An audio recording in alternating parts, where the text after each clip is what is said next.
Message देणारी ही poem आहे. एक एक करून आपण सर्व स्टांजाज बघूया. So let's start our poem the teenagers prayer. So इथे एक टीनेजर आहे. टीनेजर म्हणजे काय, तर ज्यांचं एज हे 13 to 19 पर्यंत असते त्यांना आपण टीनेजर असं म्हणतो. त्यांना आपण काय म्हणतो, टीनेजर. सो अशाच प्रकारचा एक टीनेजर आहे. तुम्ही सुद्धा एक टीनेजर आहात. 10th स्टँडर्डमध्ये जेही मुलं शिकत आहेत ते सर्व टीनेजर्स आहेत. सो म्हणूनच तुम्हाला ही पोयम दिलेली आहे. सो हा सुद्धा एक टीनेजर आहे. तो देवाला प्रार्थना करतोय. आता तो देवाला कशासाठी प्रार्थना करतोय हे आपण पोयम मध्ये बघूया. First stanza is each day bring new beginning, decision I must make. I am the only one to choose the road that I will take. So each day म्हणजे येणारा प्रत्येक दिवस bring new beginning, नवीन सुरुवात घेऊन येतो. Decision I must make, आणि decision म्हणजे निर्णय, आय मस्ट मेक म्हणजे मला घ्यावे लागतात. येणारा प्रत्येक दिवस हा नवीन सुरुवात घेऊन येतो आणि रोज मला डिसिजन्स घ्यावे लागतात, निर्णय घ्यावे लागतात. I am the only one to choose the road that I will take. आणि मी ओनली वन म्हणजे एकटा, तर मी स्वतःच सर्वस्वी जबाबदार आहे. कशासाठी, निवडण्यासाठी. तर या निवडीसाठी मी स्वतःच जबाबदार आहे. कोणती निवड, the road that I will take, की कुठला रस्ता मी निवडणार आहे, कुठला रस्ता मी घेणार आहे, कुठल्या रस्त्याने मी जाणार आहे हे निवडण्याची सर्वस्व जबाबदारी कोणाची आहे, तर माझी आहे.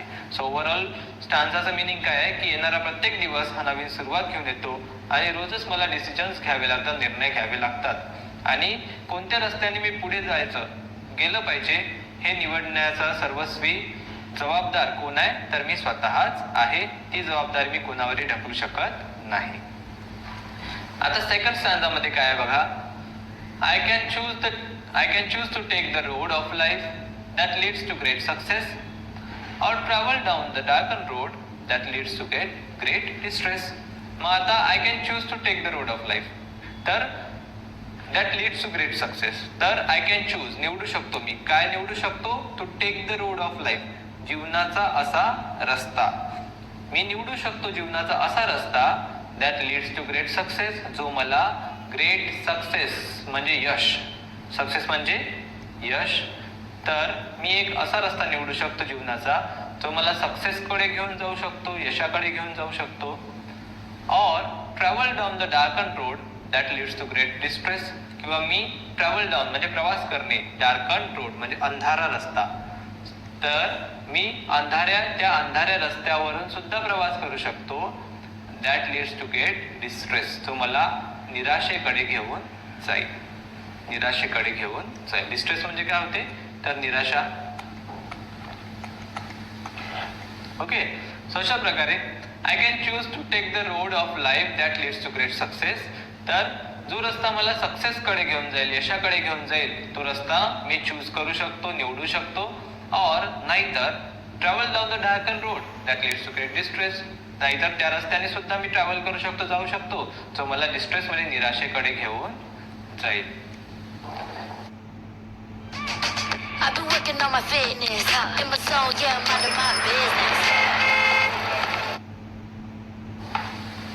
थर्ड स्टांजामध्ये बघा. Please open up my eyes dear Lord that I might clearly C.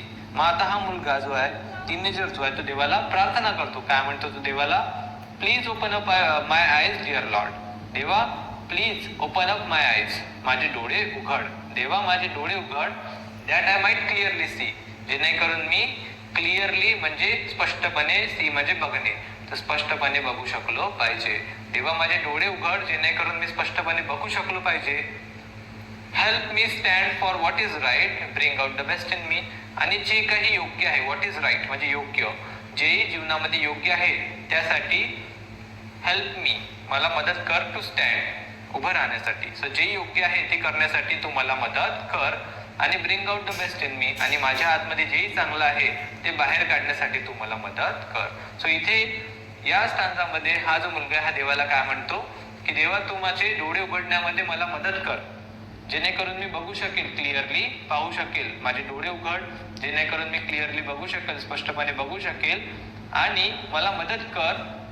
So what is right, जे जीवनामध्ये योग्य आहे आणि जेही माझ्या आतमध्ये चांगलं आहे ते मी बाहेर काढू शकेल. म्हणजे जे जीवनामध्ये योग्य आहे त्यासाठी मी उभं राहू शकेल आणि माझ्या आतमध्ये जे टॅलेंट आहे किंवा चांगलं आहे ते मी माझ्या हातून बाहेर काढू शकेल. त्यासाठी देवा तू मला इथे मदत कर, असा हा जो मुलगा आहे तो देवाला प्रार्थना करतो आहे. नेक्स्ट स्टांजा बघा. Help Lord to just say no when temptation comes my way, that I might keep my body clean and fit for life each day. आता पुढे तो देवाला म्हणतो, देवा help Lord to just say no. देवा मला नाही म्हणायसाठी मदत कर. देवा मला नाही म्हणायसाठी मदत कर. पण नाही कोण्या गोष्टीसाठी? when temptation come my way, जेव्हा टेम्पटेशन्स म्हणजे मोह, टेम्पटेशन म्हणजे मोह किंवा एखादी वाईट गोष्ट करायची इच्छा, तर देवा जेव्हा टेम्पटेशन माझ्या रस्त्यामध्ये येतील, मोह माझ्या रस्त्यामध्ये येईल, तेव्हा त्याला नाही म्हणायची हिंमत तुम्हाला दे. That I might keep my body clean and fit for life each day, जेणेकरून मी माझी जी बॉडी आहे, माझं जे शरीर आहे ते क्लीन आणि फिट ठेवू शकेल फॉर लाईफ, पूर्ण जीवनासाठी. सो देवा जेव्हा कधी माझ्या रस्त्यामध्ये मार्गामध्ये मोह येईल, टेम्पटेशन येईल, तेव्हा त्याला नाही म्हणायची ताकद तुम्हाला दे, जेणेकरून मग त्यामुळे मी माझी जी बॉडी आहे, माझं जे शरीर आहे ते क्लीन आणि फिट ठेवू शकेल. म्हणजे स्वच्छ आणि फिट म्हणजे तंदुरुस्त ठेवू शकेल येणाऱ्या लाईफसाठी. म्हणजे माझं जे पुढचं जीवन आहे त्यासाठी मी माझी बॉडी, शरीर जे आहे ती तंदुरुस्त ठेवू शकेल. त्यामुळे तू टेम्पटेशन नाही म्हणायची हिंमत मला दे, असा हा मुलगा सेकंड लास्ट स्टांजामध्ये देवाला म्हणतो, प्रार्थना करतो. लास्ट स्टांजा बघूया. When my teenage years are over, I know what I will see. That life is lived its very best with you walking next to me.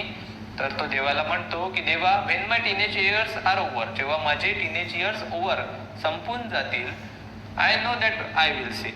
तर मला माहिती आहे की मी काय बघणार आहे जेव्हा माझे हे टीनेजर्स इयर्स आहेत. तर टीनेज इयर्स म्हणजे कुठले? तर 13 to 19. तर हे महत्वाचे वर्ष माझ्या जीवनातले जेव्हा संपून जातील तेव्हा I know what I will see, मला माहिती आहे मला काय दिसणार आहे, मी काय बघणार आहे. That life is lived it's very best, की मी माझं जीवन जे आहे ते खूप व्हेरी बेस्ट म्हणजे खूप चांगल्या प्रकारे जगलेलो आहे.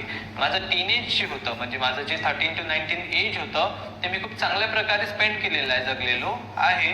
With you walking next to me, कारण नेहमी तू माझ्यासोबत होता, कारण नेहमी तू माझ्यासोबत चालत होता, माझ्यासोबत बरोबर होता.